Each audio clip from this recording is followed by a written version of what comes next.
Welcome, friends, to this great event that we are celebrating in these few days. In a couple of days, we'll be ready to celebrate the Bandara of Great Master Hazur Maharaj Baba Sawan Singh Ji. The Great Master initiated me on the 9th of March, 1936. Long time back. I was talking to a friend of mine a few minutes ago who completed today 30 years of initiation. And I asked, what have you to show for this initiation? I said, I have been initiated for more than 80 years. I don't know what I can show for it. And that friend of mine reminded me that in 30 years, the events of life have convinced her what a master means and has given her unshakable faith. And then I realized that that's exactly what happened to me. That in 80 years, with so many life's ups and downs, all kinds of events happening in my life, good and bad, high and low. But one thing that came through during this period was a faith in my master which cannot be destroyed by any changes in life, whether they are up or down. If our faith is based upon what is happening in life, if good things happen, we have faith. So bad things happen, we lose faith. That is not the kind of faith that is generated by an initiation by a perfect living master. What he generates is a faith in who he is by several events, some internal and some external. Internal events are some successful sessions of meditation where you can see things inside, hear sounds inside, be transported to other worlds inside, have some experiences which make you feel there is a greater reality bigger than the physical reality we're living in. And very often completely forgetting these experiences when we come out of meditation. And yet the effect of that meditation remains on us. These are the kinds of things that happen over time. And then we realize that who we have met, the great master, the perfect living master, looked like an ordinary person, but was not ordinary at all. No matter how much we describe a perfect living master, I feel it's so difficult. According to one mystic, it's impossible to know a master. You can never know a master fully. You cannot help but think he's another human being, because he is another human being. All your evidence, all your sensory perceptions show a perfect living master to be an ordinary human being. He functions exactly like us, no difference at all. He's born like us, dies like us, falls sick like us, takes medicines like us, eats food like us. Then where's the difference? He has arguments with his wife generally. We all happen to have the same kind of experiences. Then where is the difference between a perfect living master and ourselves? How can we see any difference? And yet something happens. If we get initiated by such a person, as we go on interacting with that person, we find there is something more in that person than we can see. We cannot always know what that something more is. But whatever that more is, it draws us to him or her in a way that our mind cannot explain. If I were to use language to describe that, I would say it's a pull that comes from a perfect living master that pulls us. And The only words I can use is, it is from pure love of a master for us. I have no other words to tell you how that pull comes. But we like to be more and more with that master. We like to spend more time with that person. We like to have just look at that person, just have his darshan. It's a very strange feeling that how you are being pulled without anything so significant happening. Small things happen, we begin to call them miracles. When we tell other people, oh, a miracle happened. I got into an accident and nothing happened to me. Car was totaled. It was a miracle. And the friend says, car was totaled, was it a miracle? He couldn't save your car? What kind of master is he? And we forget that totaling of the car and we are calling it a miracle. Same thing which somebody else says, a serious accident. You lost your car and we are saying it's a miracle. And we say it seriously. And we begin to believe it was a miracle. Where is this coming from? And then not only we believe it was a miracle, we write to Master, Master, thank you for saving me. How did Master save? We go to Master and say, Master, thank you, you saved us from that wonderful, great miracle you performed when the car was smashed and totaled. Nothing happened to us, we just walked out. And Master says, when did the accident happen? Where did it happen? As if he knows nothing about it. If he knows nothing about it, how are we feeling he knows? And when he denies, as if he knows nothing about it, we still feel he knows everything. These are such extraordinary experiences, no rational explanation, no logical explanation for this. The mind cannot understand it. Mind tries to understand and fails. Mind can create doubts, which interferes with our faith. So the mind is performing a certain function. It creates doubt. It's not doing something incorrectly. It's designed to do that. Mind is a machine, a computer-like machine given to us, attached to our consciousness. And when we use our mind, we use it by thinking. The most common use of the mind is thinking, because it is thinking all the time anyway. Its lifeline is dependent upon thinking. We say we are breathing, therefore we are alive.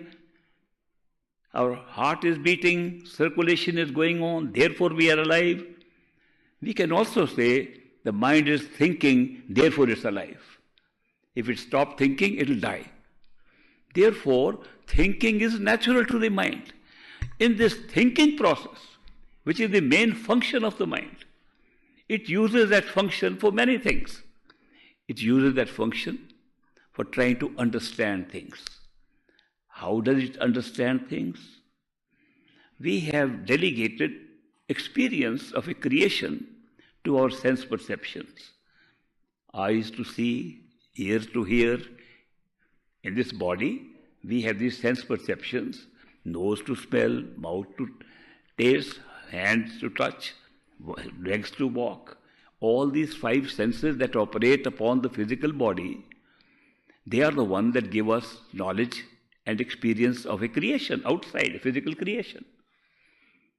They are the same sense perception that can give us a experience of non-physical creation, like imagination. When we imagine things in imaginary state, we can also see things, we can hear things, we can touch, taste and smell also. So therefore, the sense perceptions are giving us knowledge and awareness of this physical world. But do these sense perceptions make any sense of their own? No. Let me give an example. I look at these beautiful flowers. They are really beautiful. I can touch them. I can smell them also, even from a little distance. Beautiful flowers. Where did I know that they are beautiful flowers? Did my eyes say? they're beautiful flowers? Did my hand say they're beautiful flowers? Did any sense perception say they're beautiful flowers? Not at all. My eyes saw shapes and colors. That's all. My hand touched something that had a tactile sense, something solid. Apart from that, I could not think of beautiful flowers till the thinking mind made them beautiful flowers. So thinking mind is performing a big function. And if I tell you great details, you'll be surprised. When the eyes see something, they are seeing colors and shapes. They cannot see anything more than that. They are just seeing colors and shapes all around. Ears can hear sounds. That's it. They cannot hear language. They cannot understand anything.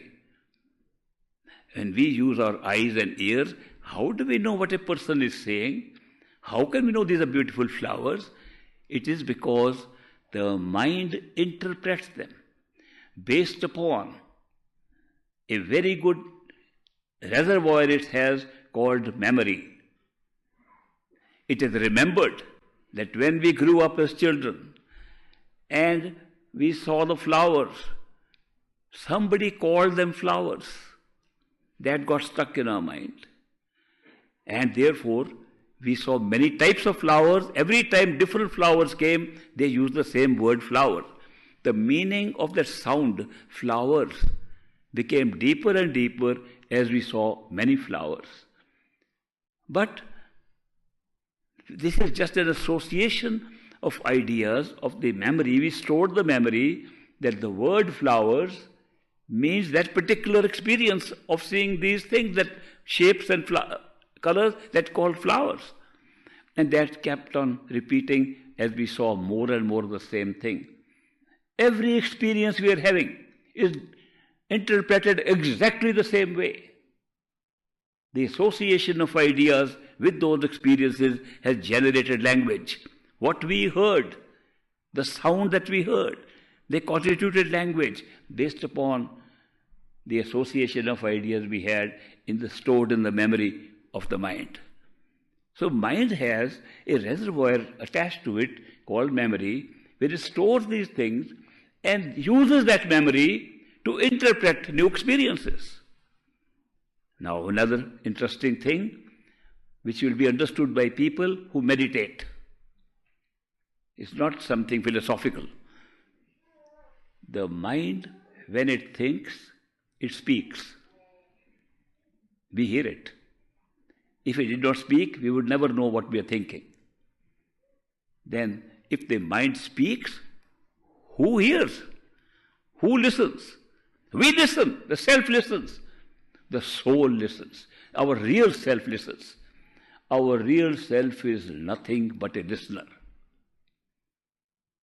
It's an amazing experience. The mind is the speaker, the soul is the listener all the time.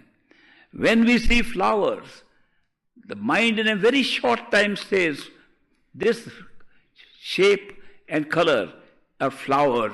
When it says that, we listen and the word flowers becomes an experience of flowers.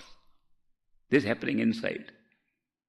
Through meditation you will see that all thoughts are speech. When we speak outside like I am speaking to you now, it's again the mind speaking.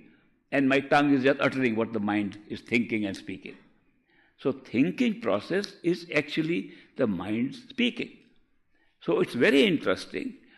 Why I am emphasizing this is because those who do not know the distinction between our real self, the soul, and the mind that thinks, they have an opportunity now in meditation to listen to the mind and realize you are not the mind. The mind can also use the sense perception of vision, not the vision with these eyes, the inner vision with the imagination. The inner vision draws pictures in front of the mind, and we can see that the mind is using the same process of interpreting the inner visions as it interprets the outer visions. It's a great exercise. for understanding the difference between the mind and the soul, the mind and your real self. Because spiritual path that we are following is nothing more than discovering your own true self, your highest self, the reality of yourself. If you can find who you really are, you have discovered everything, including God who created us. You can find answers to all your questions if you can find who you are. Socrates said, know thyself. All others have said, discover your reality within yourself, not outside. There is no power sitting anywhere outside that can do anything what you can do from your real self inside. These are remarkable experiences that we get on the spiritual journey. Great Master's teachings were very simple. He said, what you see outside is inside. One great master said, Bahar bhitar eko jano. What is outside is also inside. We go further.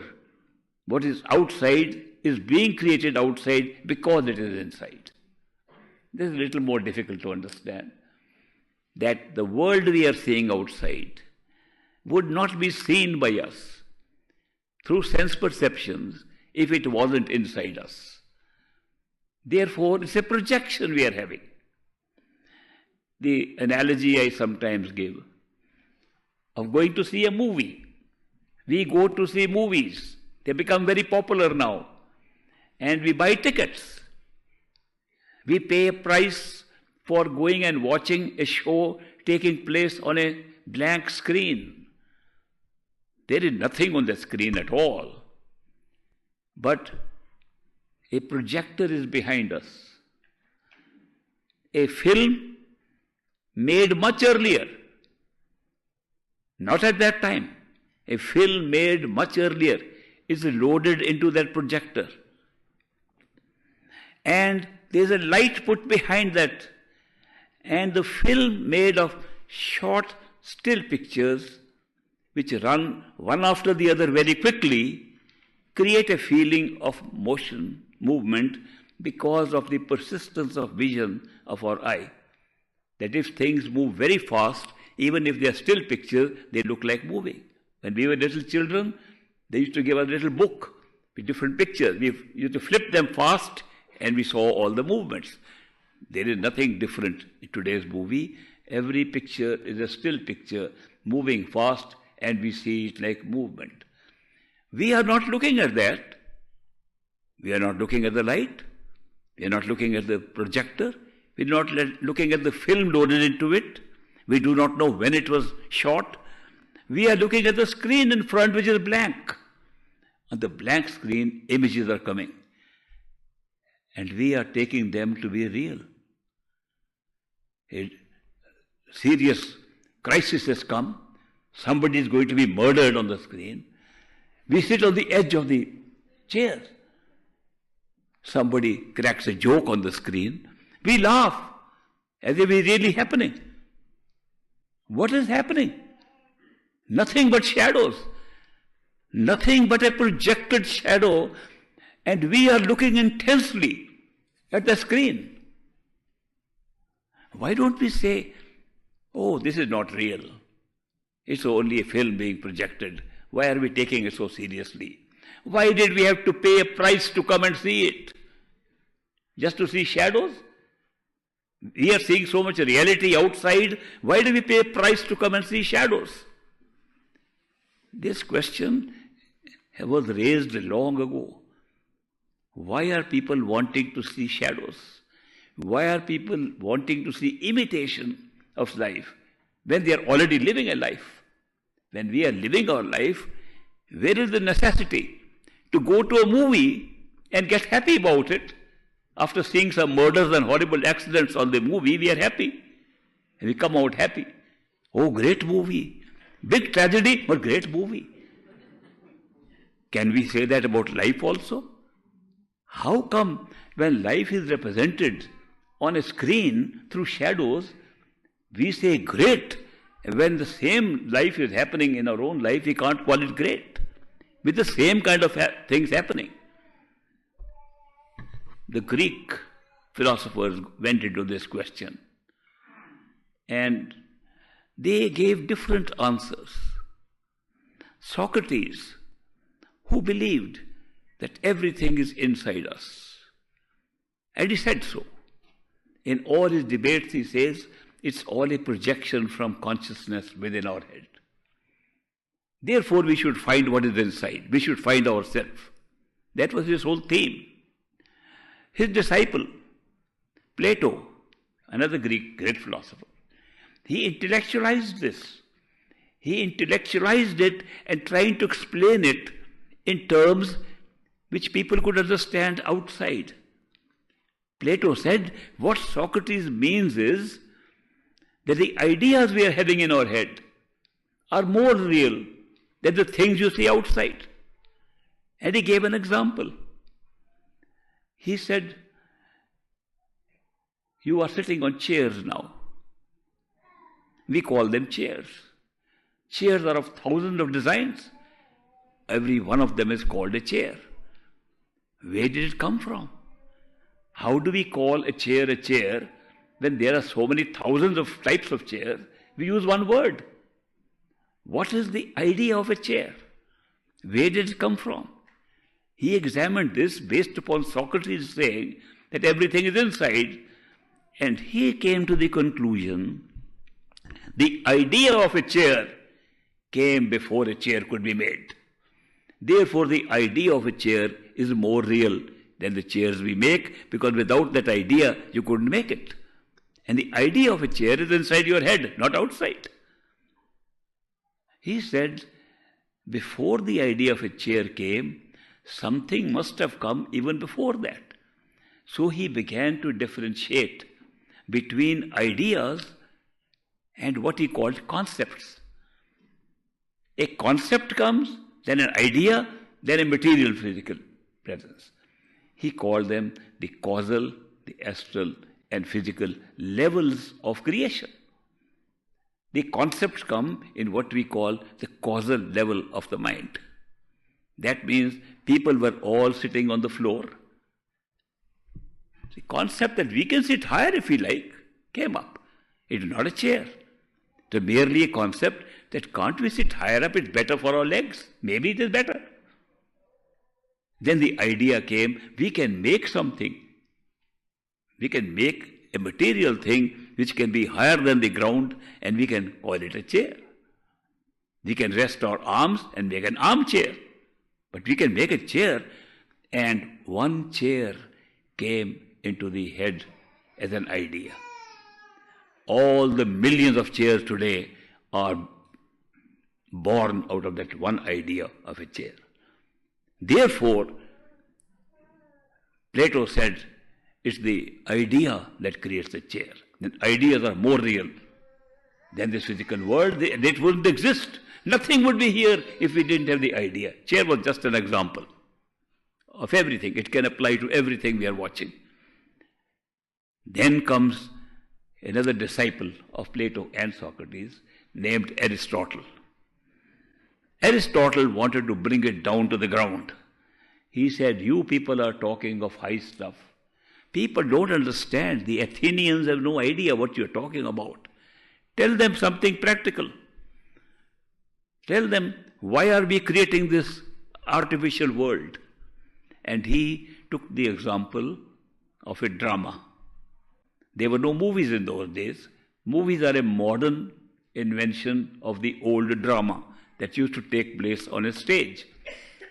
So when he took the example of a drama, he said, people are acting on the stage. They are not real people. They are just people picked up from outside and given certain characters. A king on the stage may be a barber outside. And sometimes the kings in the early plays used to sharpen their razor as a king also. They used to forget that they are kings. But a good actor would not, even as a barber, would not rub his razor out on the screen when he's acting on the stage, when he's acting as a king. So therefore, a pretended act, acted act, not real, was part of the drama.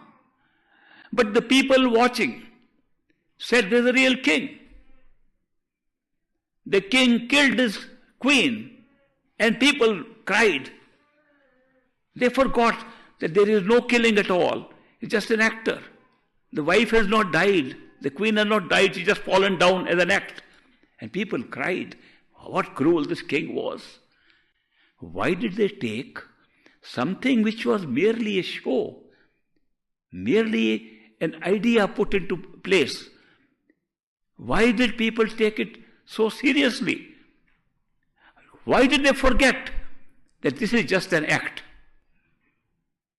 It's a very big question he raised, because he then comes to the conclusion that the act that we are playing here as characters, we are also taking it as real.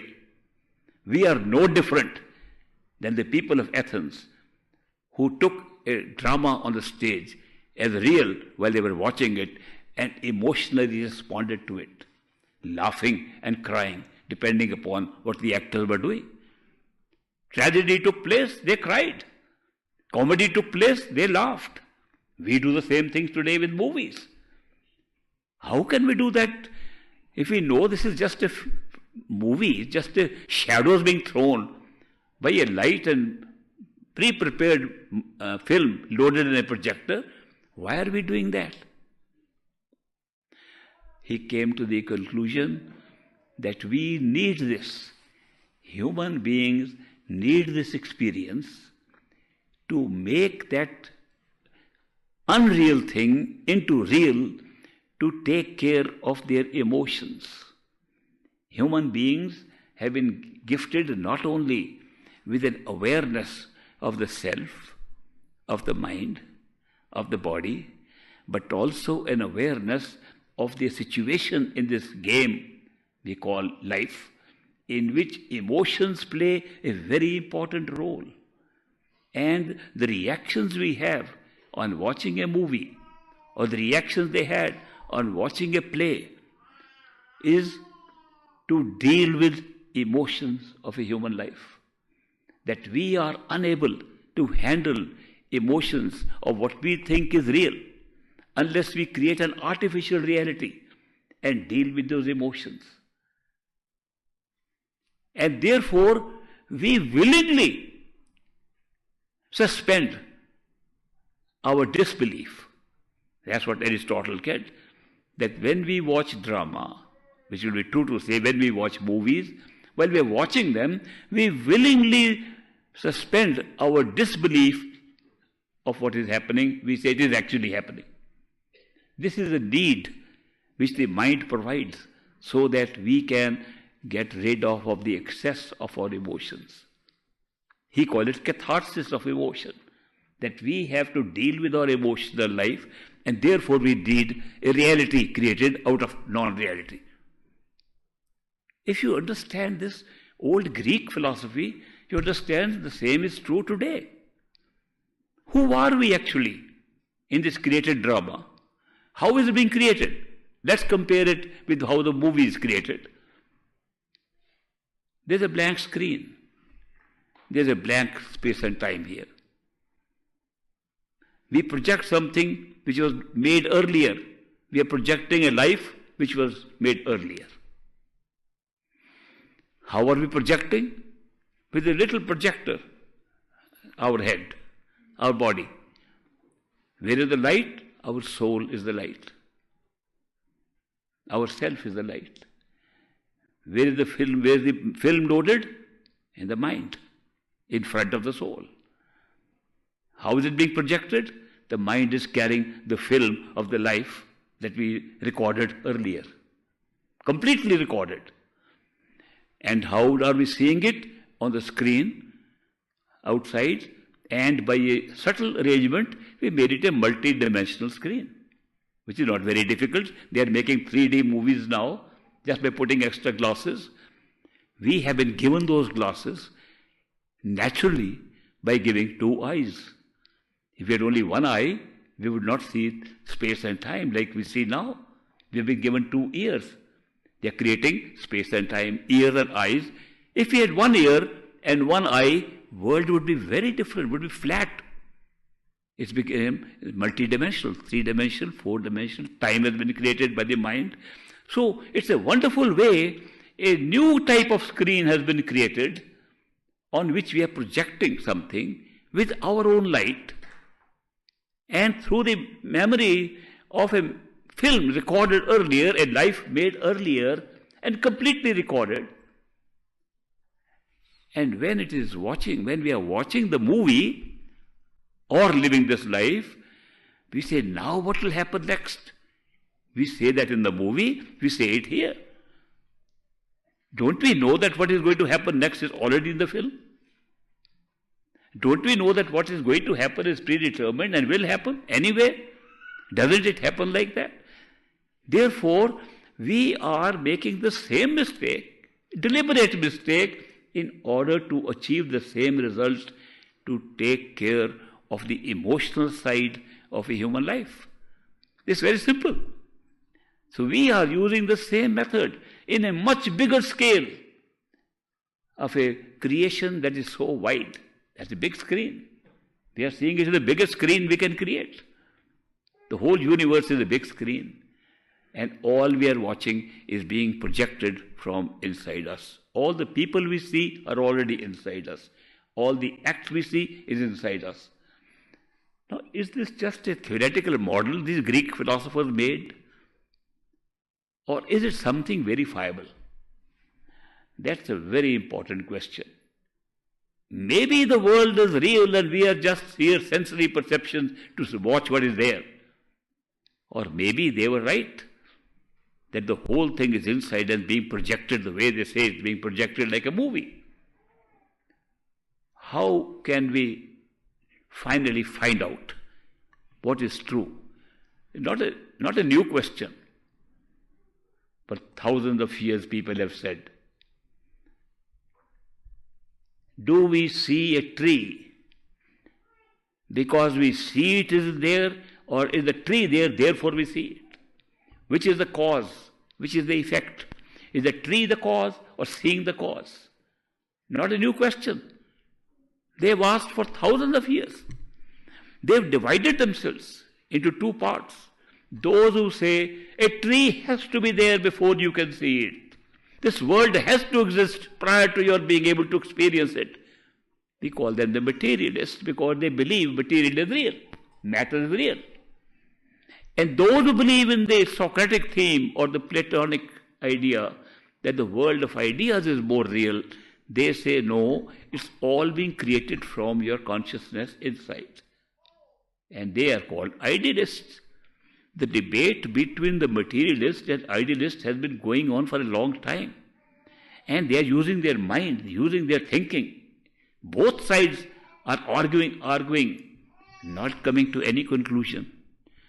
But neither side is realizing that if we want to understand something, is it happening from inside or not? Why not go inside? If it is happening outside, go outside.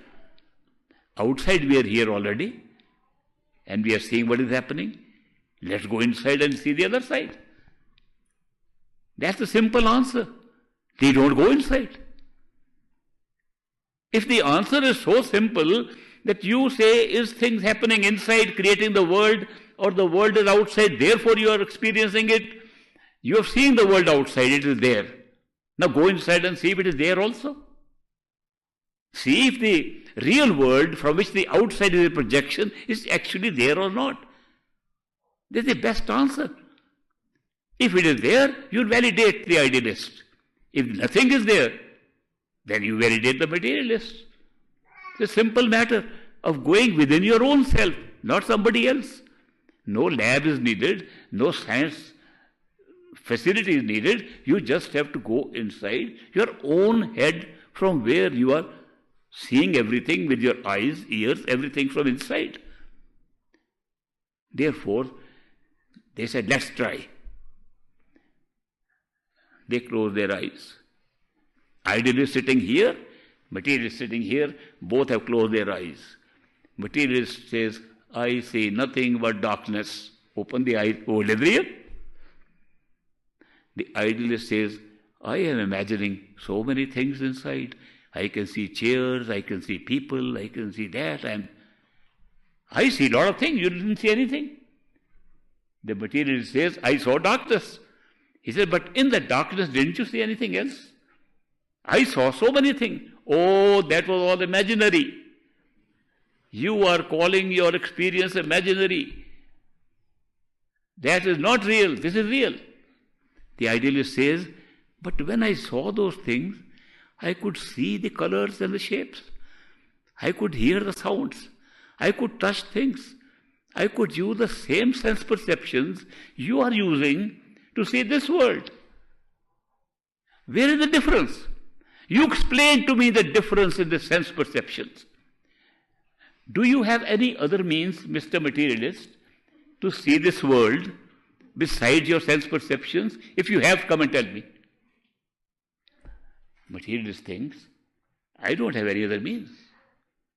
If all my sense perceptions are lost, I can't know anything about the world. To that point, you are right. But my sense perceptions are located on my body. If I close my eyes, I can't see. Then I open my eyes, I can see. The idealist says, well, I can see with my closed eyes. You call it imaginary, but it is seeing. There is no difference in the vision. How can you deny that the sense perceptions are existing independently? And by the way, Mr. Materialist, do you dream at night? Of course I have dreamed. Do you see in them? Do you see with eyes open or closed? You are sleeping with your eyes closed and you are seeing in dream. You are running around in the dream. You are touching things. You are doing everything that you do with your sense perceptions. Are you not aware? This debate goes on. The guy with the idealist says, okay, I will tell you something. Let us stay with the imaginary sense perceptions for a while and see what happens. He says, I am not going to waste my time on that. Okay, I will do that. The idealist then says, I will stay with my imagination. I will see how far I can imagine things. I am imagining the whole world. I am imagining everything. And as I am imagining that I am inside imagining, I am forgetting things outside. Because the imagination is pulling my attention inside. And as the attention is being pulled inside, I am getting more and more engrossed in my imagination and seeing those things. I am forgetting where I am sitting, because I am thinking, like a dream. I am now creating a dream in imagination, but more real because I am still awake. I am still using this imagination while I am awake, and I am seeing so many things, and I am seeing and doing so many things there. Inside, I forget where I am sitting. I forget if I have a body. Then who am I? If the body is not part of me, who am I? That means the one that is feeling, that it can see, it can touch, it can smell, it has all sense perceptions. It also has consciousness and awareness. It is living. It's not something, a picture outside. I am having this experience. It's my experience. It's the experience of the self. Can I have more experience than that? To understand more if I am more than merely imagination? What if I were to now do the same thing? I started off by closing my eyes. Materialist closed his eyes and saw nothing but darkness. I saw imaginary things. Can I close my eyes in my imaginary self and see what happens? Close the eyes of the imaginary self inside. A new world is opening up. Is it my imagination now or something else? I can start seeing the building blocks of my sense perceptions. I can see life patterns being drawn. I can see the drawing board where they make life patterns. I can see what we call the destiny of life actually being filmed there. This is where the actual thing took place. And through that imaginative self, through the physical self, through physical level of awareness, I was able to see. That is where the source of all creation is. The idealist says, I have found proof. I have found the proof that this world is nothing more but a projection of my own self. The materialist who was tired of this discussion now wakes up. He says, it's all made up by your imagination. There is no such place inside the imagination. He said, why don't you try? I am not going to waste my time. But the one who tested it out was able to find out that everything that happens outside, the building blocks of that, could be actually experienced and seen inside. We call that process of withdrawing attention inside as meditation. Great Master's teaching is simple. Go step by step inside yourself and get answers to all your questions. And it works. It's as simple as that. No need to go anywhere else. Go only within your own self and you discover everything. We call this state of experience a physical experience. A sthul, physical, because it is made of matter, physical matter. It's made of atoms and molecules and things like that. It's made up of stuff that science is also getting bewildered when they find some strange phenomena here. The strangest phenomena that's going to play a big role in the next 20 years, you'll see, is discovering that we who are seeing a real world are changing part of that world by looking at it. Now that's too terrible for those materialists. If observation can change something here, terrible. If it can change in imagination, okay. But if it changes physical things, terrible. Physical things are defined as existing in the form of energy and matter. Everything can be divided into energy and matter. Great scientists like Einstein said that we can convert one from the other, but their totality is the same. The total volume of energy and matter is the same. Sometimes the matter is existing in the form of energy, sometimes becomes matter, and when it becomes matter, it creates space and time.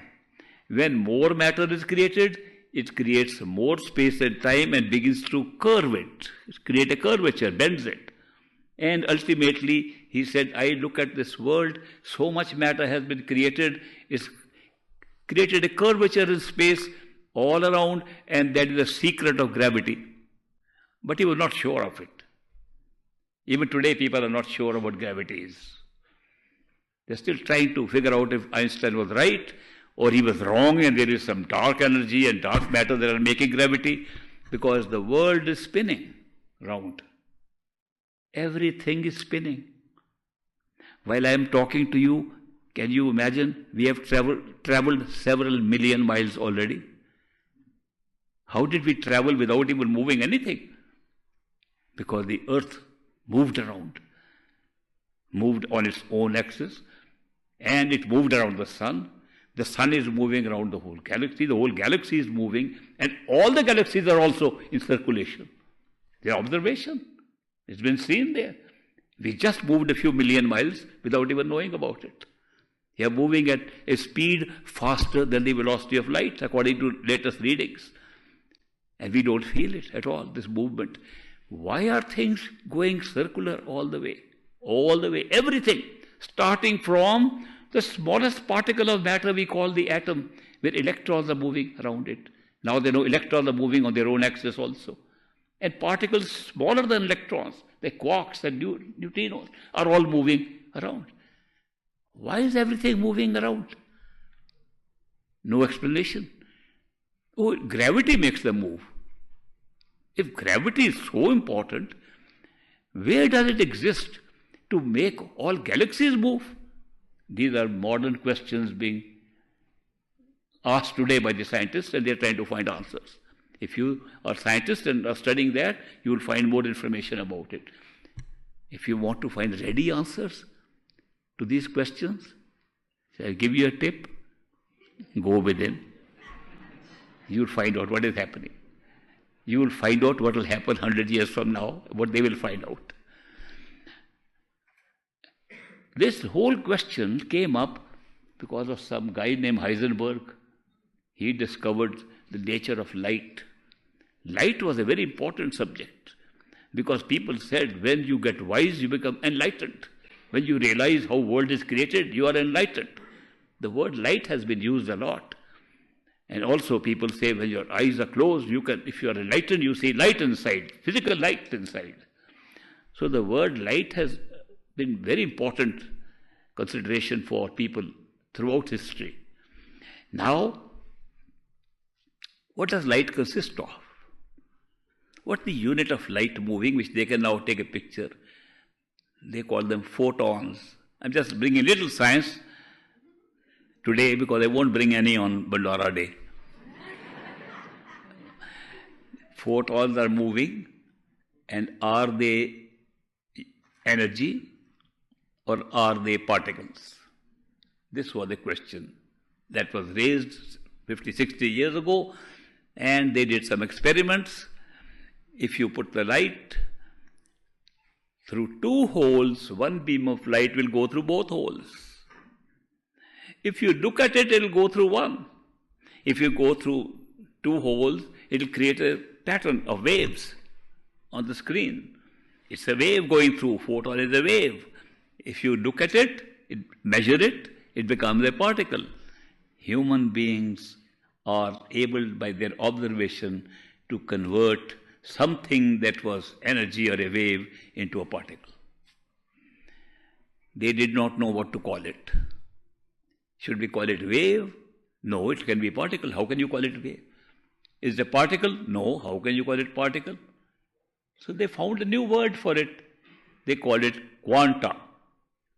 Quanta defined it is simultaneously a wave and a particle, and it can be used as a wave and a particle. The only interference to make wave into particle is human observation.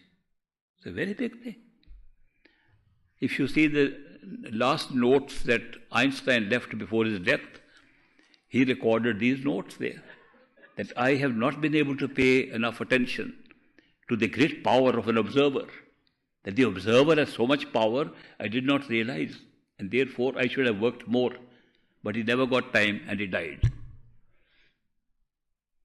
This has puzzled people, that this quanta, which started in new physics, quantum mechanics became a new physics, and they are now wondering, where can we use this? They tried to explain to layman. Layman is, there is a cat in my bag. It can be alive or it can be dead. You tell me, is it alive or dead? But till you open the bag, it can be alive and dead both.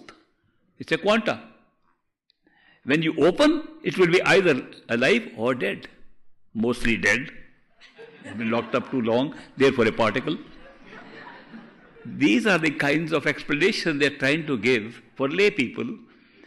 But the problem has arisen that this has been experimented again and again, and the quantum physics has come to stay. That human observation can change a particle, a wave into a particle. And because of this, they are coming up with something which you might have a chance to use. Younger people will definitely have a chance to use, called quantum computers. The current computers which we are using and the computing power that's in our phones is all based upon digital technology, which was a big thing. That everything that you see here in this world, including vision, sound, even thoughts, can be recorded in 2 digits, 0 and 1. How is that possible? It's possible because we have electric power that moves, electromagnetic energy available and used as electricity, and we can generate a circuitry in which we can pass electricity. If it passes, we can call it 1. If it doesn't, if we resist, call it 0. So digital language is actually not 2 digits, it's 1. 1 and no 1. 0 is merely the absence of 1. So when they designed these circuitries, they found they could create anything. Today we are hearing music through our computers, through our phones, we are seeing visions, we are talking to people on Skypes and so on, all because of digital technology, 0 or 1. We have to plant the 0 or 1 to make digital technology. We can plant it either through the system of circuitry in which we use resistance and conductivity as zeros and ones, or we can program it into a typewriter type of thing where you can type these different combinations of zeros and ones, make letters, language, music, anything through this combination. Strings of these can be made up and make everything that you are seeing in the world can be made of digital technology. What will happen in computer technology when that is used? We will have quanta, which they found a new word for that. Qubits. No digits. No 0 or 1. We'll be using qubits. What's a qubit? Both 0 and 1. What will make it 0 or 1? Human observation. They are designing, they are working very hard that do we need external measurement or external observation to create it, or can it be mental observation? They've just experimented recently that they can exchange mental thoughts of different people with each other through some technology, and they will use that. So future computers will type out your messages, create music by your thoughts. Can you imagine? You'll be experiencing it. It's unbelievable today. It can be done. More and more you will find the power of what is inside us, which is creating what is outside. These are remarkable developments taking up in science today. So that science will be hit by a block, that it can go nowhere unless it accepts some metaphysics which has been there for thousands of years. So that people who don't want to go inside, the materialists, they will have the chance to say, how can I move forward understanding this quantum mechanics that's going on, quantum computers, how are they working? And he will probably say, let me also meditate. I don't know if any of you knew that Einstein meditated. And he said a lot of the inspiration came through meditation. A lot of his ideas which were not available at all. Before presenting his theory of special relativity and general relativity, he said the ideas came from my travels. If you look at the history, you will find out. Similarly, so many modern physicists are going to India to see what are these mystics doing, these gurus are doing, and talking about transcendental things, talking about things that are beyond the mind, to understand, will they stand a chance in physics, in science? So it's interesting development going on, and you will be witness to some of these interesting things. I have seen only part of it in my time, but you younger people will see a lot more. Why am I bringing this up is because we have a means to find answers to these questions, definite answers, convincing answers, answers to our complete satisfaction, answers that satisfy us completely by just going within ourselves. That's the teaching of great master Baba Sawan Singh. And we are celebrating this fact that such human beings are available. They do come in this world.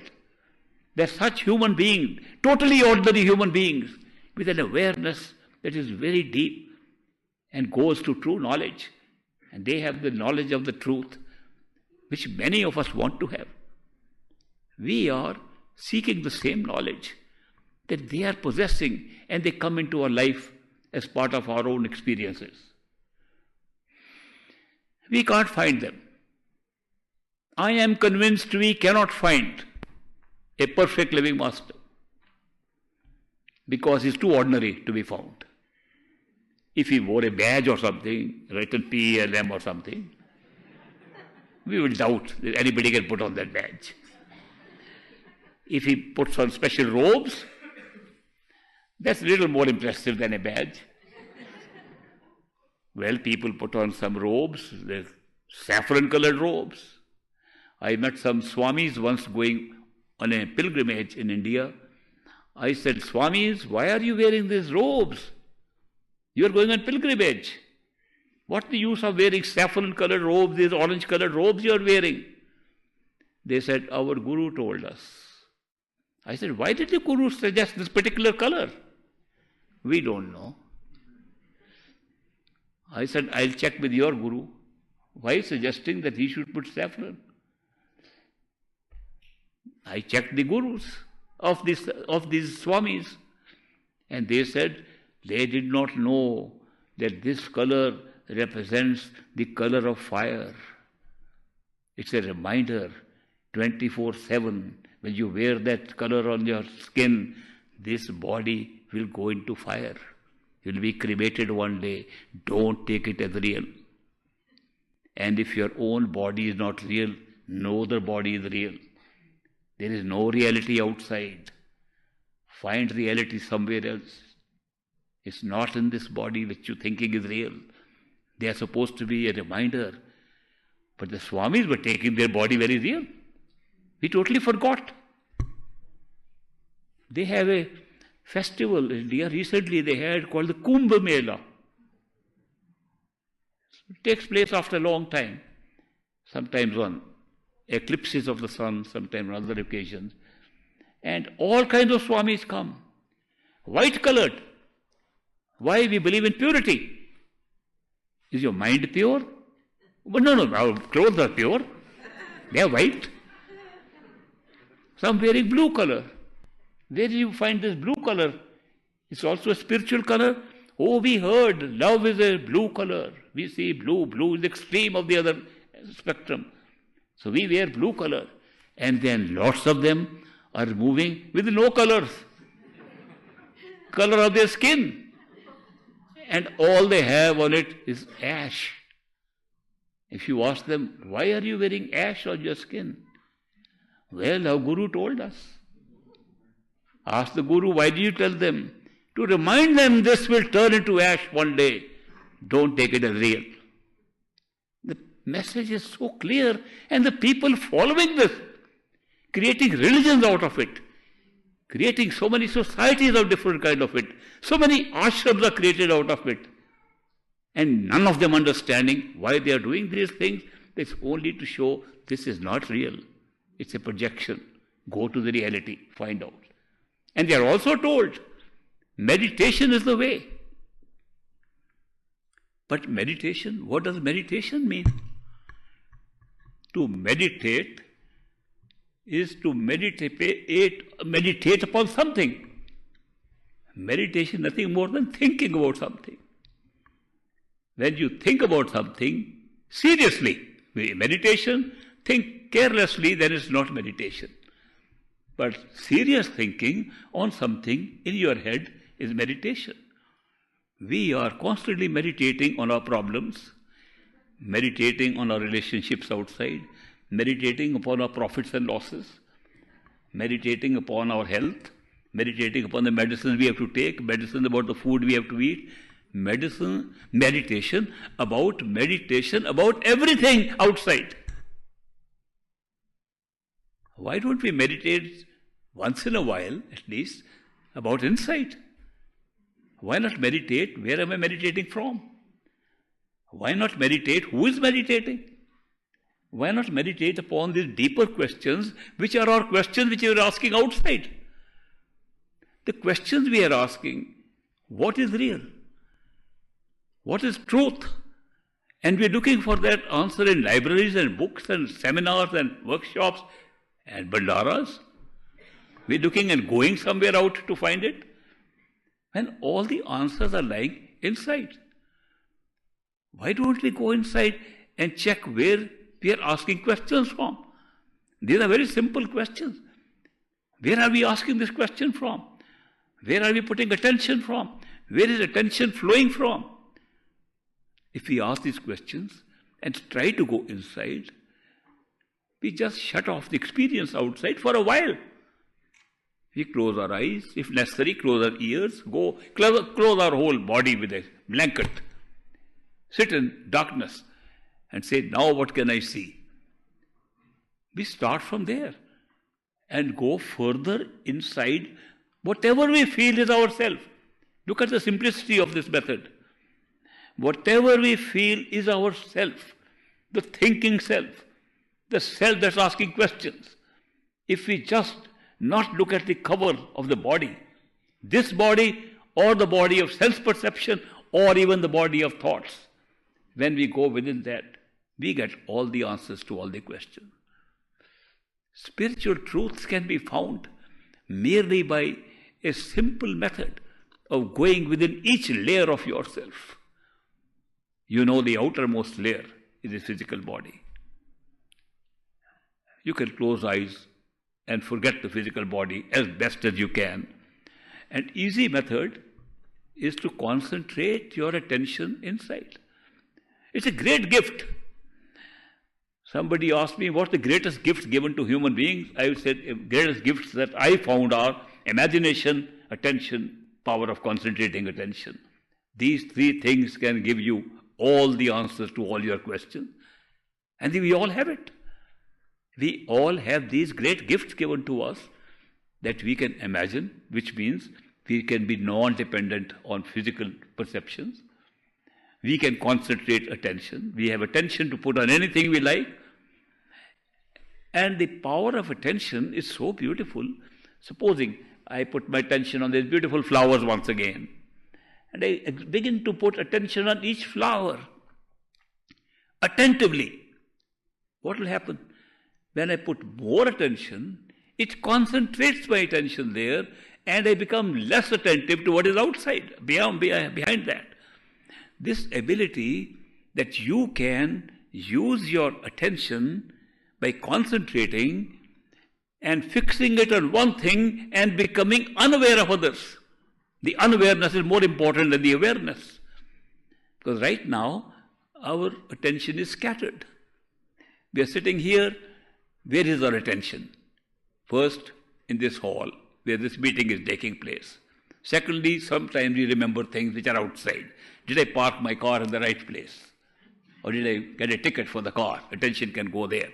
When I left home, I didn't leave. Did I leave the kitchen stove on or not? I'm worried about it. Okay. All kinds of things, our attention is scattered. We are continuously thinking one or the other things, and it's all different places, moment to moment, spreading itself out. If I start concentrating on flowers, I can't be thinking of those at the same time. The more you concentrate on something, the less aware you become of the others. If you concentrate your attention on your imaginative self inside your head, you become unaware of this world, and you become unaware even of this body. And you become more aware, very strongly aware, that what you think is imaginative is much more real, because your self is still in that body, not in this anymore. The self is important. Where do you feel is your self? When we go to sleep at night, there's a dream body we have. It's not this body. This body is sleeping on the bed. Dream body is a separate body. We take on a new body. Sometimes not exactly looking like this one. Sometimes it's younger, sometimes older, sometimes different form altogether. But we know that's our body, my body. The self is the same. The self that is a dream body is the same self that was there in the sleeping body. It has not changed at all. We are not seeing somebody else moving around. We are moving around in a dream. The same self. Similarly, in imagination, the same self. We go to a higher level where everything disappears, same self is having the disappearance. The self never changes. The self is the only reality. The rest are just created around it. And if we go that deep level of discovering the immortality of the self, the non-destructibility of the self, that no matter where you are, the self remains the same. If you examine that, then you understand that what you think is yourself is merely a cover upon the self. You can understand the physical cover very easily, that you are thinking inside, you are questioning inside, you are conscious inside, this is just a cover. Imaginative self also becomes a cover. The mental self that thinks becomes a cover when you go to that level. But beyond that, we cannot go. As human beings, using our minds, that's a limit we can reach. The limit is to discover our own minds and the reality of the mind in which self is hidden. Why can't we go beyond that? Somebody wrote to me an interesting question. He said that he was initiated by an Indian master. And that master told him that there are sounds at every level till our true home. There are sounds which are physical sounds, and then there are sounds that are astral sounds which can be heard without these ears, but they ring inside. And we hear bell sound, we can hear conch sound, we can hear those sounds. He listed the names of the sounds, explained to that young disciple at the time of initiation. And then the sounds keep on changing, and then there are sounds which take place at the mind level, then there are sounds at the soul level, then there are sounds at the truth, ultimate self level, which is our true home. He said he heard one of my talks in which I said that sound ends much earlier and cannot be heard because there is no time and space there. Sound that we know of is only possible in time and space ends in the causal region and the mental region. Therefore, there is no sound. He says, how are you explaining this when we can hear a higher sound and go to our true home? Very good question. The reality is that what we call sound has been written by many people. It's mentioned in the Bible, in John's Gospel. In the beginning was the Word. He doesn't say in the beginning was God. In the beginning was the Word. The Word was with God, and the Word was God. These are the opening sentences of John's Gospel. Rig Veda, in the Indian Vedas, out of 4 Vedas, the one that deals with creation, says the Nad, the sound, was the creative power that created everything. In more modern times, in the Sikh literature, the Guru Granth Sahib, it says, Shabde Dharti, Shabde Akash, Shabde Shabd Vyaparkash. Shabd created this sky and the earth, and Shabd created Shabd itself. The sound created all this. These words, Shabd, word, sound, Nad, what is common in all these? They can all be heard. They're audible. That's what's common. They are saying something audible is creating the universe. How is it possible? What we know of sound is a sound that occurs in time and space here. You take space away in vacuum, there is no sound. How can sound create the universe? And why are all these people saying sound created the universe? Even this major question about the sound can only be answered if you go within. The word sound has been used, the word has been used, the word shabd has been used, the word nad has been used, the word naam has been used. All these different words have been used representing something audible. Because ourself, which is the ultimate destination, which is the discovery we want to make, which is always with us, no matter what. Whether we are dreaming, whether we are awake, whether we are further awake, whether we are in our true home, the self is always there, same self. And that self in the physical plane can be heard, is audible. That's a secret. That if you want to move toward the self, you can hear it. It's a very strange experience that the self which is conscious, which is consciousness itself, which is conscious of everything, therefore aware of everything, can be heard in the physical plane. And we are talking of a spiritual journey starting from the physical plane. Therefore, masters have come down to explain things in physical terms throughout. Because there is no explanation, we have no concept available, no mental capacity available to describe anything beyond time and space. Reality lies beyond time and space. There is no description for it. I've never seen any description, nor am I able to describe anything beyond it. Therefore, all the masters teaching us something at the starting point as physical human beings, teaching other physical human beings in a physical universe, are using physical examples for everything. So when they say that the sound can take you up all the way, they are defining sound in different ways at different levels. It looks sound, the word sound has been used, the word has been used because we are starting point is physical universe. We start with physical bodies and physical meditation, physically going inside, having physical experiences.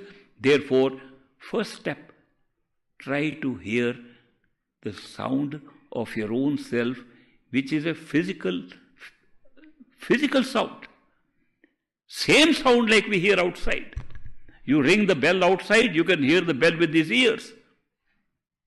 Close your ears. Listen. Put your attention on the self. Which self? Your own self. Wherever you feel it is, no matter what. Concentrate your attention. You'll hear the sound of the self with your ears closed. You may hear other sounds too. People do hear other sounds coming from physical sources. You can start hearing your heartbeat, you can hear your breathing, you can hear gurgling in the belly, you can also hear the blood flowing. The more concentrated you are, the more your capacity for listening to very minor sounds comes up. You can hear many kinds of sounds. But when the sound comes from the very place from where you are trying to hear the sound, when it comes to the center of your own self, it's a sound that emanates from yourself, and you try to find which direction it comes from. It comes from every direction. It resembles the sound of a big bell to start with. Therefore, we call it the sound of a bell. Now, to say that ringing a bell is going to give you spiritual benefit is no good. We are talking of a physical experience that is possible at a physical level of trying to put yourself behind the eyes where you feel yourself is and listening to your own self.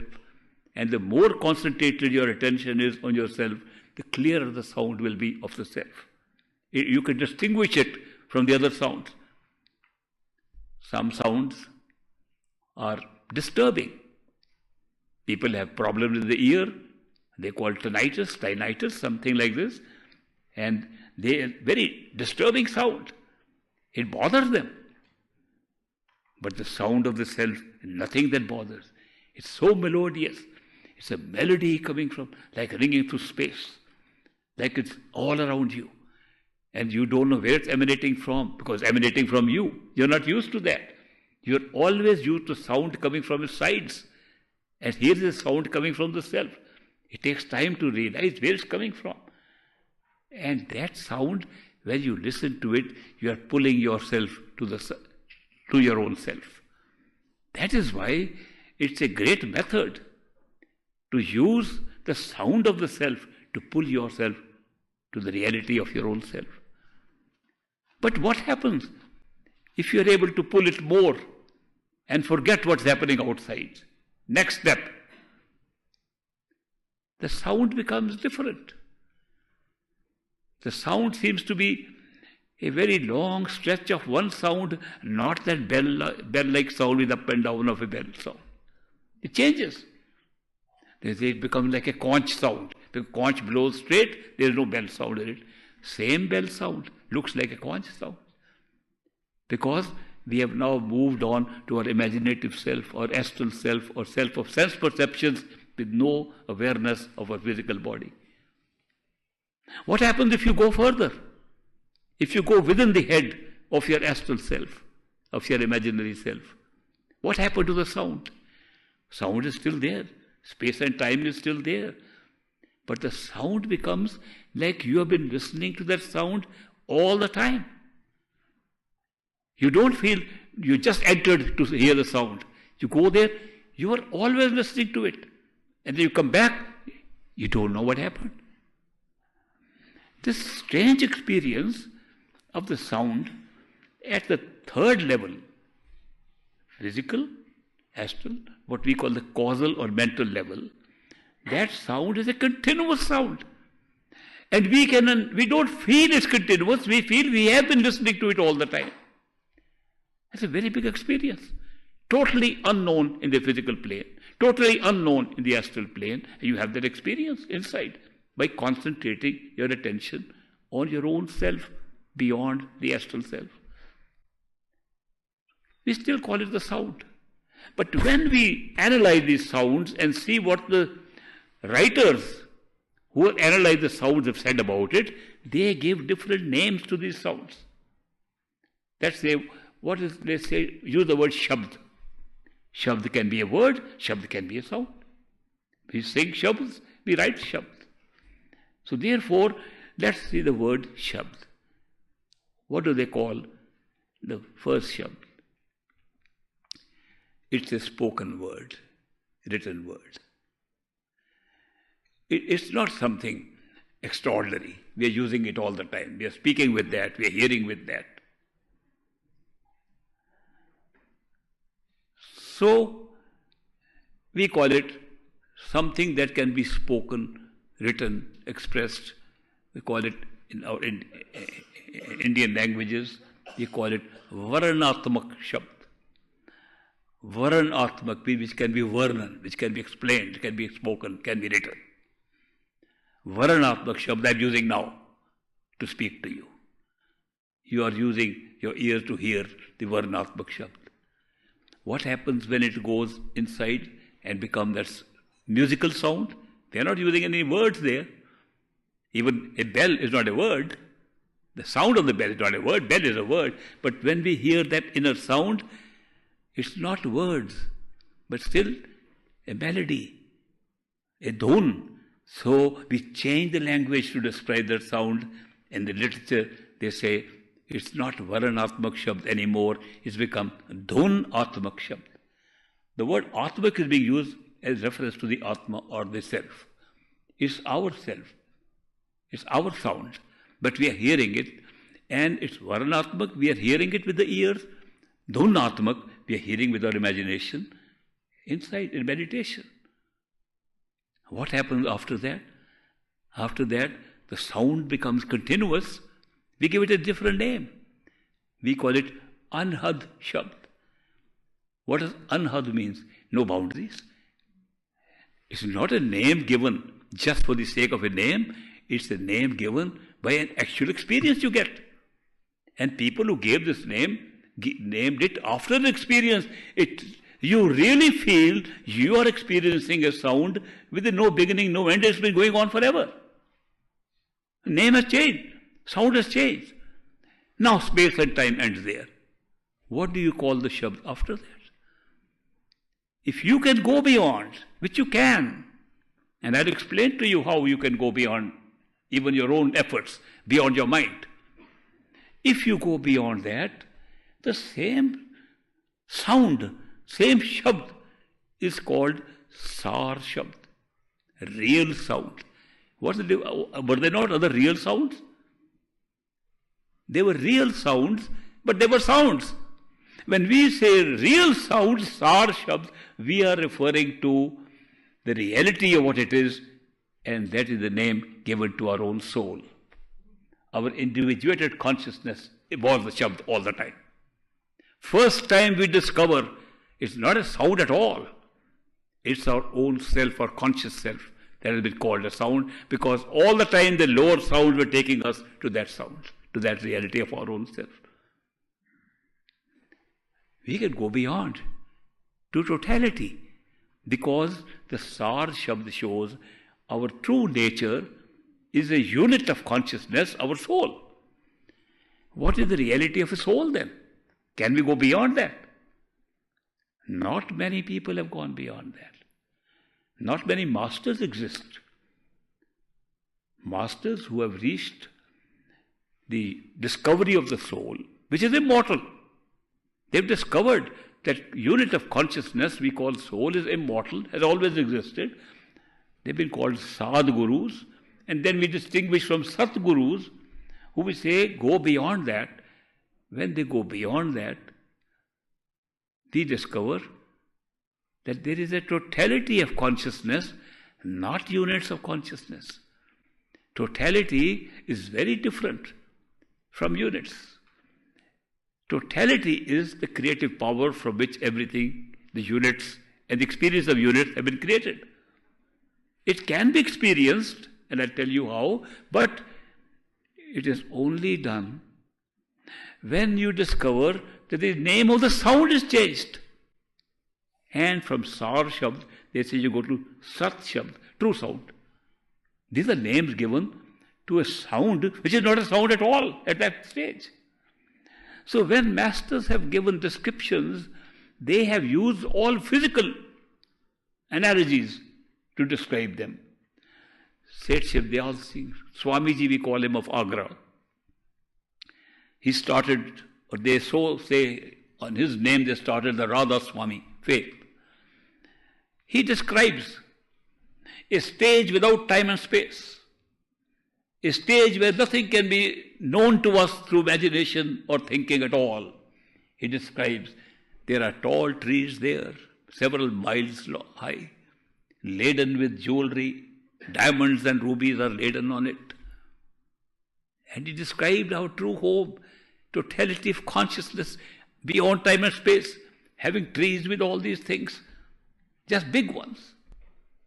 Some of his followers have described the light of several trillion suns is this, and several quadrillion suns is this, describe just the vastness of light.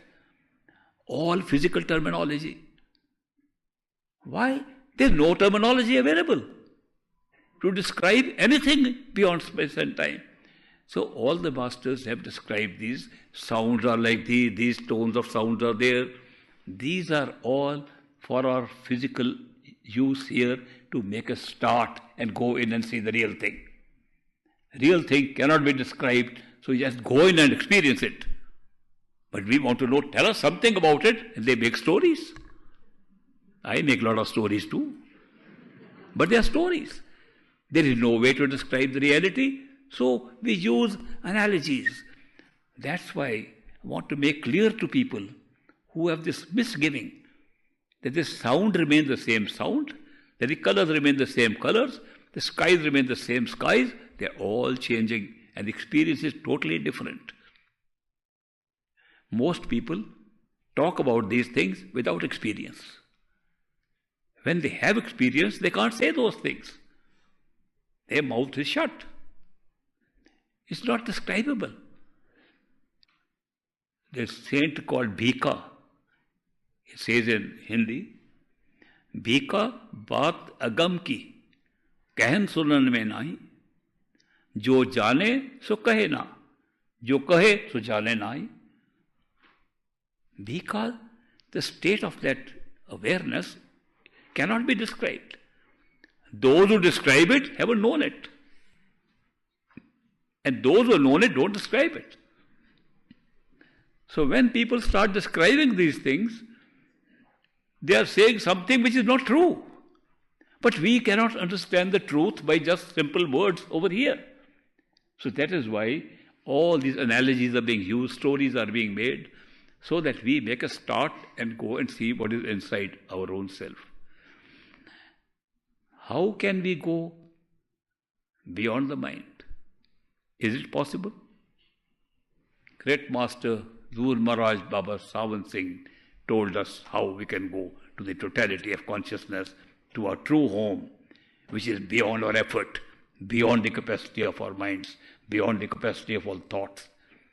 And I'll share with you that secret in today's afternoon meeting. It's always good to leave something so that you all come back in the afternoon. Thank you very much for patiently listening to me. We'll take a break now, and I'll be back about 3 o'clock again and share with you the secret of going beyond the mind to our totality.